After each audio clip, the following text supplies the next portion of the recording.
G'day everyone, welcome back to the Revel Brewing Show. You might notice that this time round we're in a little bit of a different setting, some familiar faces, some faces that you guys probably haven't seen for a while, and there's probably a few reasons why to all of that. And this episode we're going to dive right deep into, I guess, probably the last 12 to 18 months about everything that's been happening here at Revel. There's lots to speak about.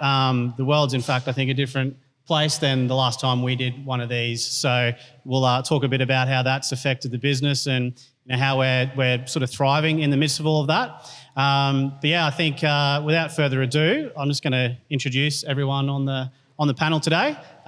So we've got, to my left, we've got Dave, one of our co-founders. Howdy y'all. I don't know. You guys are all professional podcasters. I feel like I'm just it's all right. Just act natural. Haven't you been watching Flex and Maddie for like the past 12 months? You should have been taking notes from those guys. Yeah. That's okay. Yeah. And then to Dave's left, we've got Jay, the founder of Revel Brewing Co. G'day everyone. And a man who needs no introduction. Absolutely. He's been holding up the podcast on his shoulders with the help of Maddie Cuthbert over the past 12 months or so. Flex, co-founder of Revel. Face for radio. Good, we don't have to say those jokes. That means you're above board for this episode, right? 100%. we got a benchmark. Exactly. Nice.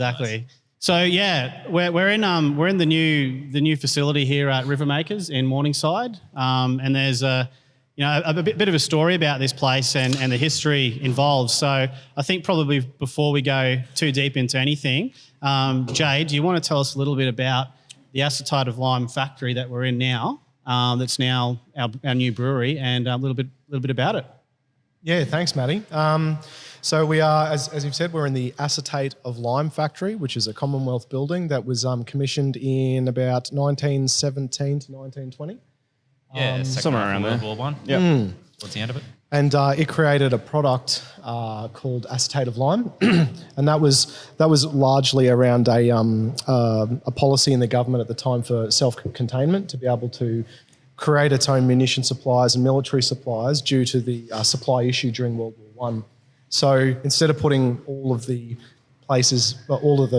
things together in the one geographical area, they distributed it across Australia. So acetate of lime was here, molasses was up in Cairns, cordite was down in Melbourne, and they bring all that together, they mix it together, and that essentially was what they used to make the rounds for our ammunition supplies for the World War to come.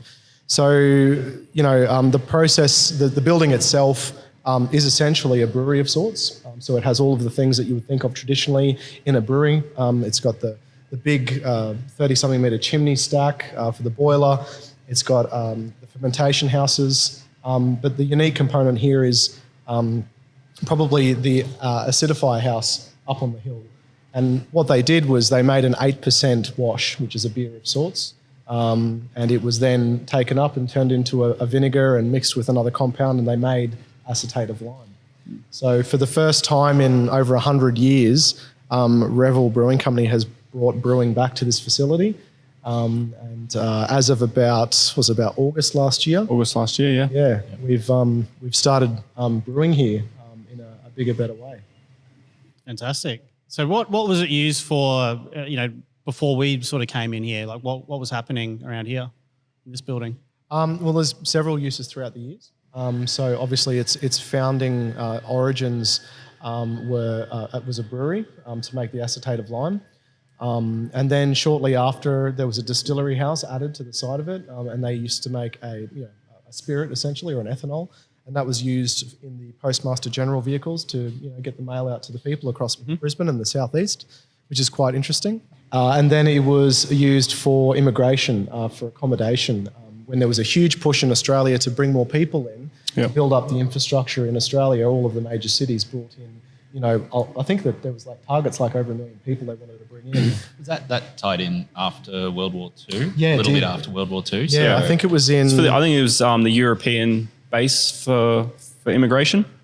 This one for migration back into. I think it was about 300,000 plus people came through here over the 10 plus years it was open. Yeah, and you can see that in the walls, the drawings and the graffiti across the walls. Some of the historic stuff is all from that time.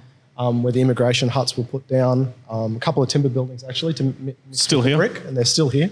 So you can see all of that when you come up. And then shortly after, it was taken over by various military services as well. Various ones, and then largely in the 70s, Hahn's Continental Small Goods. So I don't know if everyone remembers the sausages. Mr. Hahn's himself, who was just up here the other day actually, they took over and they turned it into a largely a manufacturing facility for their sausages and salamis. Yeah, well, he came through the immigration process in that time as well. So it's a nice bit of connective tissue that he came through that process. And when the immigration centre finally closed its doors, he came back into this building and put his Hahn's Small Goods factory in here. So it's cool. So it's always different links along the way of people coming and going and different industries coming and going and things like that. And a nice little cycle of life. So my first thought is salami IPA. Yeah. Actually, he rocked up the other day and I saw him and I said, "Who are you?" He goes, "I'm Mr. Hahn's." I said, "Oh, nice to meet you. I said, maybe we could do a collaboration. Do you drink beer?" He's like, "No, I don't drink beer." I was like, "Okay, well, we won't do that one." We'll scratch that one off the list. We'll move on to the next collab. But it was really nice to see him, and he was very amazed at what had happened with the facility. Because last time he had it, it was literally cold rooms and manufacturing plant for sausage, which is very, very different sort of to making beer. And we've exposed a lot here, and we're showcasing the stainless steel, but we're still manufacturing and making product, the core product. So he was amazed. He was very excited about it. And it was just nice to talk to him. And he was very proud of what his impact was on this site and bringing it back to life. And the boys were extremely proud to bring brewing of beer back to this facility, but maybe not for war items, but for making beer that people love to drink for our local community. So it is a very exciting thing. Absolutely. So I guess, just from what you're saying, a lot of history in this building. I'm sure we'll be able to tap into that at some stage throughout. You said spice it up. Spice it up. Maybe not that much spice. But no, I think a lot of history here. How did you guys then stumble across this site? How did you guys, first find it and sort of get things going? So the guys from BMI, so they had the initial thought of creating this space into something special in relation to a handful of light industries all working together in one place and creating some sort of a small hub and community. So they kind of looked around the local area because small independent local producers is what the idea of the place was. So they stumbled across us down in Bulimba originally, and through that they spoke to Steve.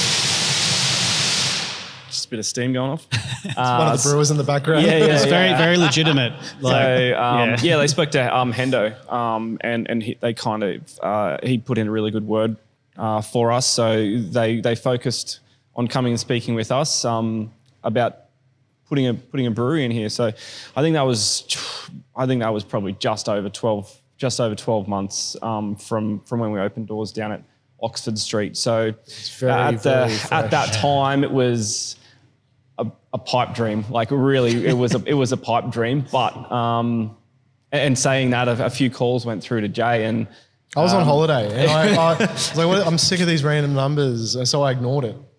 And I ignored it for a week. It was the same number coming through.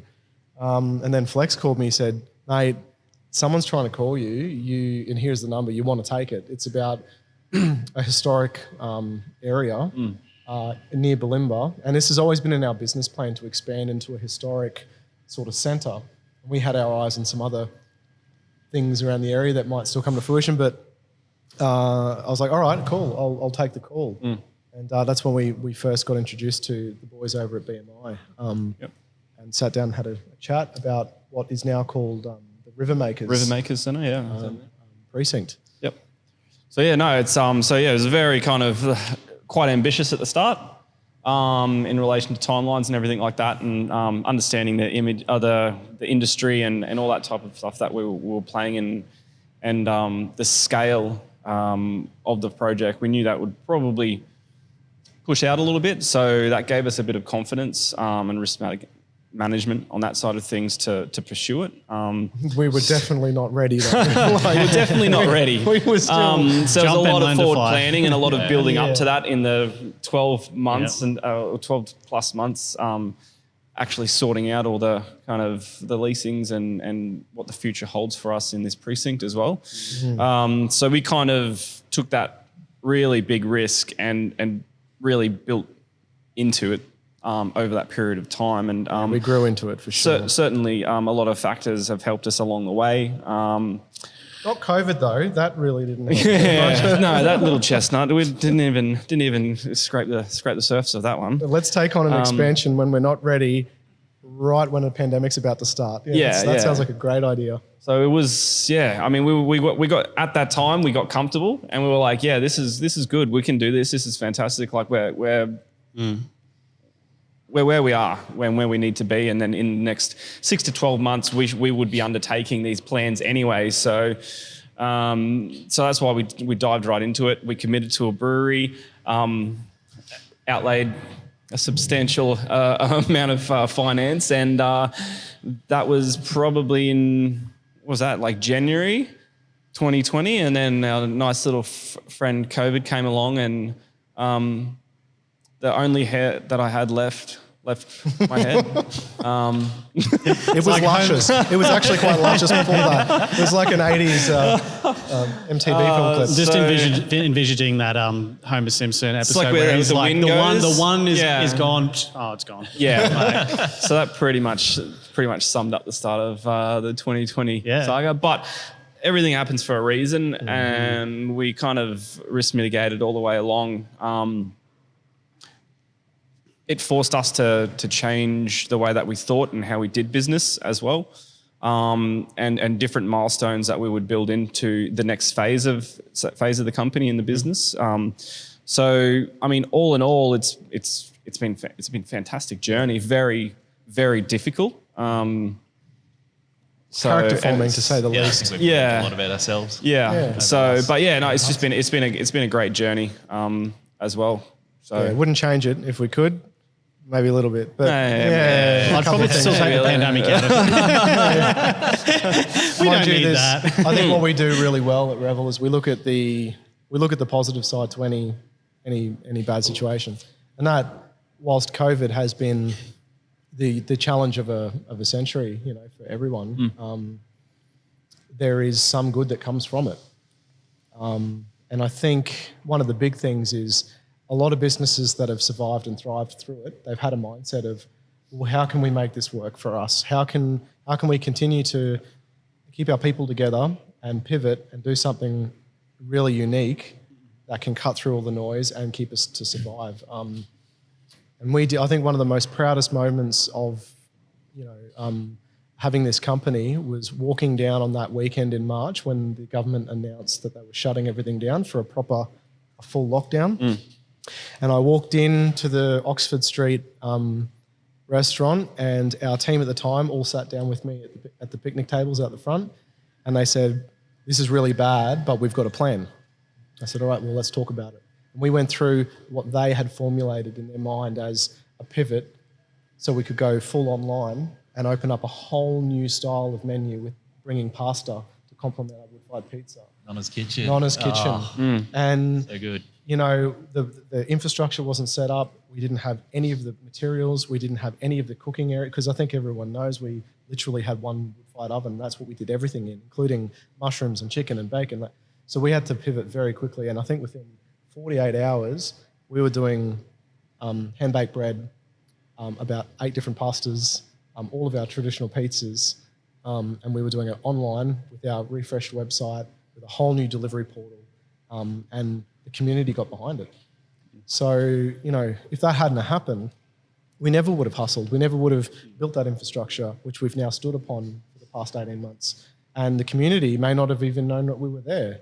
Because one thing that did happen through lockdown, and I think any business owner in any region that has been through a lockdown will tell you, if you're still delivering or operating during lockdown, everyone looks local because they can only go 10 kilometres most of the time. So they're getting onto the internet and they're saying, what business is around me that I can go to just break it up? It might be a meal, it might be alcohol, it could be whatever. And so now when we come out of lockdown from time to time, people are still aware of Revel when they may not have been aware before. So that awareness has really benefited our business. And I think that similar story I've heard from other brewery owners and other restaurateurs.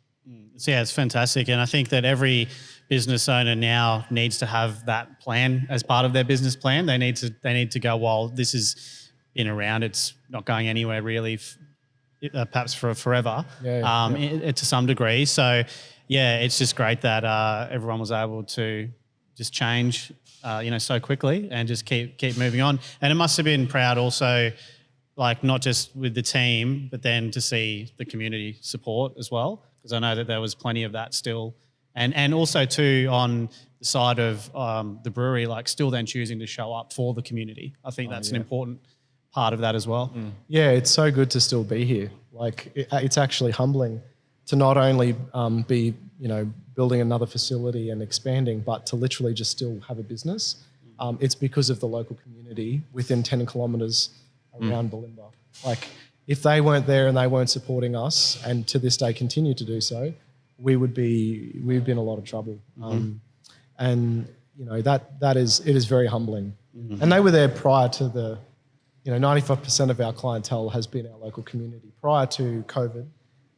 But now there's so much more coming from that community that continue to provide that support. So we're looking at ways, like as much as possible in the future, to continue to support our community through our local community hubs, sporting events, the school charities, all those sorts of things, and being an event sponsor wherever we can to support that community, because that's what keeps you going. Exactly, and it proves it in those times that's what you need to keep going.